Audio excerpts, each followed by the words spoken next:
नमस्कार दोस्तों, super current coaching centre में आपका स्वागत है। दोस्तों आज हम लोग पढ़ेंगे लस और मस, लघुत्तम समापवर्त और महत्तम समापवर्तक।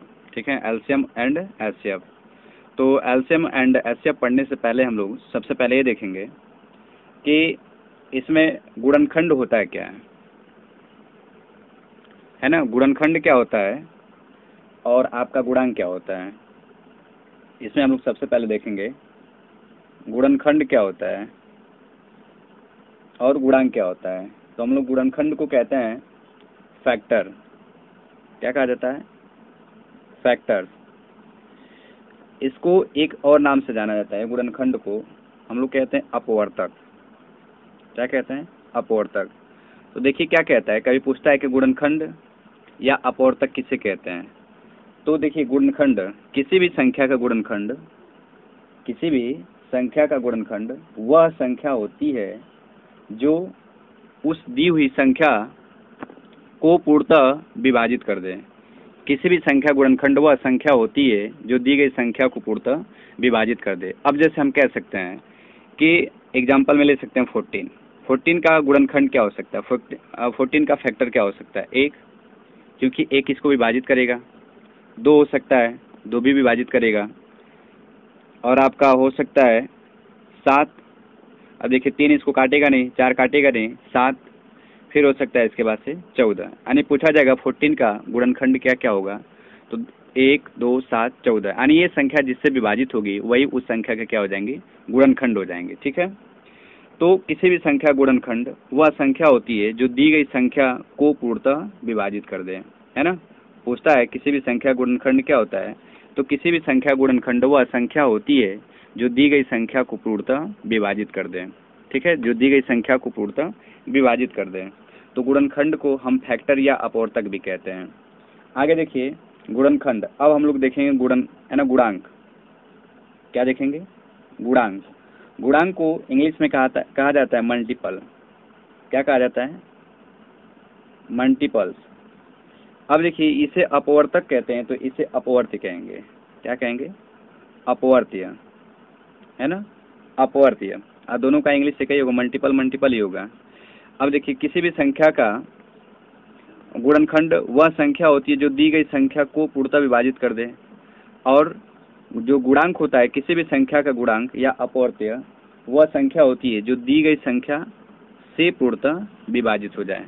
तो बस इतने बात को आप लोग ध्यान देंगे, दी गई संख्या को विभाजित कर देगा। यानी हम कह सकते हैं संख्या दी हुई आपकी 16, बोलेगा 16 का गुणनखंड क्या होगा, यानी इसको कौन कौन सी संख्या विभाजित करेगी, तो 1, 2, 4, 8, 16, ये सभी इसको विभाजित करेंगे तो ये इसके क्या हो जाएंगे, गुणनखंड हो जाएंगे। ठीक है, अब ये कह रहा है कि इसका अपवर्त्य तो दी गई संख्या से पूर्णतः विभाजित हो जाए। यानी कह सकते हैं 2 का अपवर्त्य क्या होगा, तो 2 से कौन कौन सी संख्या कटेगी, 2, 4, 6, 8, 10, 12, 14, 16, 18, ऐसे डाट डाट हम अनंत कर सकते हैं। ठीक है ना, ऐसे डाट डाट हम लोग अनंत कर सकते हैं। तो एक चीज इससे एक और प्रश्न पूछा जाता है, इस प्रश्न को आप लोग ध्यान देंगे। एक प्रश्न और पूछा जाता है, वो प्रश्न क्या है? ठीक है, पूछा जाएगा ये किसी भी संख्या का गुणनखंड, सबसे छोटा गुणनखंड क्या होता है? सबसे छोटा गुणनखंड, सबसे छोटा गुणनखंड। तो किसी भी संख्या का सबसे छोटा गुणनखंड क्या होता है? 1 होता है। और सबसे बड़ा, सबसे बड़ा, तो सबसे बड़ा वो स्वयं संख्या होती है। क्या होती है? स्वयं संख्या, है ना। किसी भी संख्या का सबसे छोटा गुणनखंड 1 होता है और किसी भी संख्या का सबसे बड़ा गुणनखंड क्या होता है? वो स्वयं संख्या। जैसे हम कह सकते हैं 14 का सबसे बड़ा गुणनखंड 14, 16 का 16, और सबसे छोटा 1 और 1। समझ में आ रहा है? अब देखिए ऐसे पूछा जाता है किसी भी संख्या का सबसे, है ना, सबसे छोटा गुणांक क्या होता है? किसी भी संख्या का सबसे छोटा गुणांक, तो सबसे छोटा गुणांक की बात करेंगे तो स्वयं संख्या हो गई, है ना, स्वयं संख्या। और पूछेगा सबसे बड़ा, सबसे बड़ा गुणांक क्या होता है? तो असंभव, उसको ज्ञात नहीं कर सकते, है ना, मतलब वो उसको ज्ञात नहीं किया जा सकता है। कह सकते हैं अज्ञात, है ना, अज्ञात या अनंत कह सकते हैं, कुछ भी हो सकता है। है ना, जिसको ज्ञात नहीं किया जा सकता। अब जैसे हम कह सकते हैं कि 2 का सबसे बड़ा गुणांक क्या होगा, तो 2 का आप टेबल पढ़ते जाइएगा, है ना, 800 हो जाएगा, 1000 होगा, 10,000 होगा, 100,000 होगा, 10 लाख, 1 लाख, ये सभी संख्या 2 से कटेंगे, तो उसको हम ज्ञात नहीं कर सकते हैं। ठीक है, सबसे बड़ा गुणांक को हम लोग ज्ञात नहीं कर सकते हैं। तो ये आपके यहाँ से डायरेक्ट प्रश्न पूछ लिए जाते हैं। सबसे छोटा गुणनखंड क्या होता है, एक। सबसे बड़ा गुणनखंड क्या होता है, स्वयं वो संख्या। सबसे छोटा गुणांक क्या होता है, स्वयं वो संख्या। और सबसे बड़ा अज्ञात होता है, जिसको ज्ञात नहीं किया जा सकता है। ठीक है, तो अब आप लोग को गुणनखंड और गुणांक समझ में आया होगा। अब देखिए, जैसे कुछ प्रश्न इस पे हम लोग करते हैं, प्रश्न क्या देता है। ठीक है, प्रश्न को समझिएगा, प्रश्न क्या देता है। जैसे हम लोग कह सकते हैं कि 6 के प्रथम 4 गुणांक लिखें।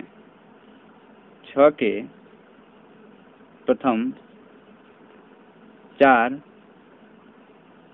गुणांक लिखें। अब देखिए, कह सकते हैं 6 के प्रथम 4 गुणांक लिखें। तो गुणांक मतलब हम जानते हैं कि उसका टेबल पढ़ेंगे, यानी पहाड़ा पढ़ेंगे। ठीक है, गुणांक मतलब यही करेंगे ना, जैसे 2 का 2 दूनी 4 2 3 6, तो ऐसे 4 बोला है तो 6 एकम 6, 6 दूनी 12, 6 3 18 और 6 चौके 24। ये 4 गुणांक है किसके, 6 के। अब पूछेगा 6 का चौथा गुणांक क्या होगा, तो 6 का चौथा गुणांक क्या होगा, 24। ठीक है, ऐसे एक छोटा सा प्रश्न लेते हैं।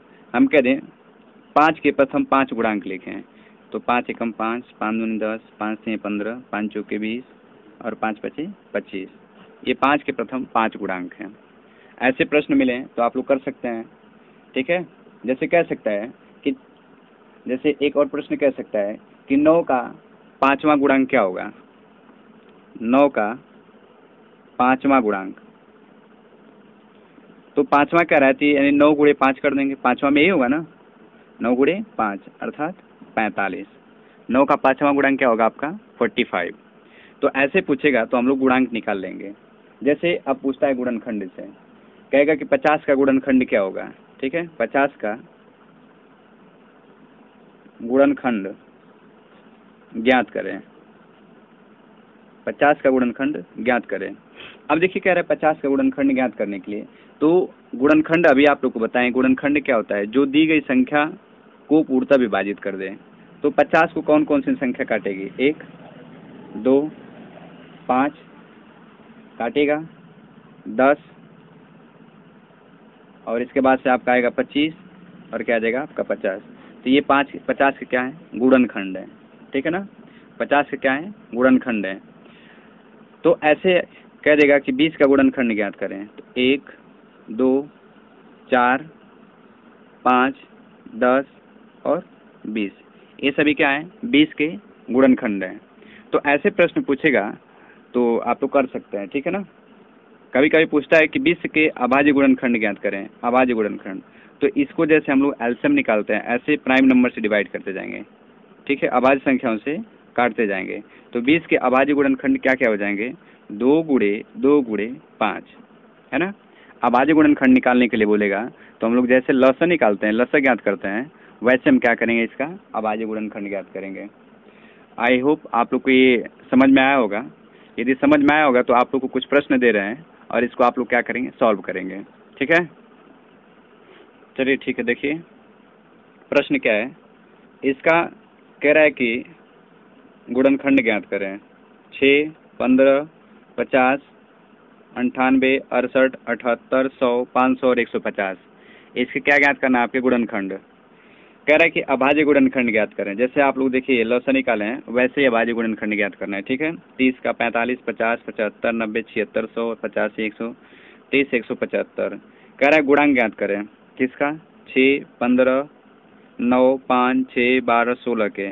कम से कम आप लोग 5 गुणांक ज्ञात करेंगे। ठीक है ना, 5 गुणांक, गुणांक या गुणज एक ही होता है। ठीक है, तो इसके 5 5 5। अगला है 9 का प्रथम 5 गुणांक लिखें। 6 का 36 से कम गुणांक बनाए।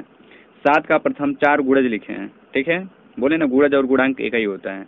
अगला 3 और 5 का उभयनिष्ठ गुणज लिखें जो 50 से क्या हो, कम हो। ठीक है, तो आप लोग इतने प्रश्नों को आप लोग सॉल्व करेंगे। यदि ये वीडियो आप लोग को अच्छी लगी हो तो वीडियो लाइक शेयर और सब्सक्राइब करें। धन्यवाद।